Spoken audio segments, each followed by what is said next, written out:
Gracias, presidenta. Bueno, las próximas semanas entiendo que con el presupuesto del 2018. Eso no es lo que le oímos hace unos días aquí, por lo tanto yo me alegro. Lo que pasa que, claro, lo que ocurre es que uno es esclavo de sus palabras y aunque usted no era el señor Celaya, pero el señor Celaya en el que promete y cumplir y no cumplir, pues ha sido lo que ha definido su intervención.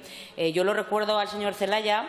Claro, es que hace año y medio, un 9 de junio del 2017, cuando ya hablaba de que se ampliará el Centro de Salud de Valderrobres para aliviar la saturación. Yo en aquel momento recuerdo que en el 2017 no había partida específica para el Centro de Salud de Valderrobres y hice una pregunta un 20 de julio y me decían que en el presupuesto del 17 la iban a incluir la reforma de este centro de salud en el proyecto Bolsa de Actuaciones de Atención Primaria, partida G41. Es decir, ya en el 2017, en aquel momento, ya se planteó que se iban a poner.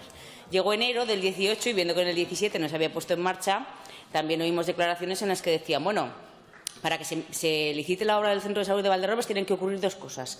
Depende de que se acaben los trámites para la cesión del suelo y que se aprueben los presupuestos del 18. Bueno, pues las dos se produjeron inmediatamente y aún así estamos en noviembre del 2018 y eso no se ha cubierto, o sea, no se ha realizado. Por lo tanto, ya digo que esperamos que los cumplimientos sean pues bueno, más consistentes de lo que ha sido hasta ahora. La verdad que tendrá que reconocerme, señora Ventura, que la atención en el medio rural sanitaria pues no ha sido como para sacar pecho, ¿no? Hoy nos despertábamos también con la noticia de Aguaviva, Ginebrosa, Parras de Castelló-Tena, que vuelve a haber falta de especialistas, falta de médicos. Hay que recordar que la ampliación de este centro de salud de una plaza más de médico era a costa de perder el de Peñarroya de Tastavins. Bueno, yo creo que los plazos son importantes, como le he dicho, que uno es esclavo de sus palabras y lo que es importante para los ciudadanos es que las palabras se cumplan y que las promesas se cumplan y, desde luego, estaremos encantados si en el 2018 se inicia ya la licitación y los vecinos del Matarraña pues puedan disfrutar de la ampliación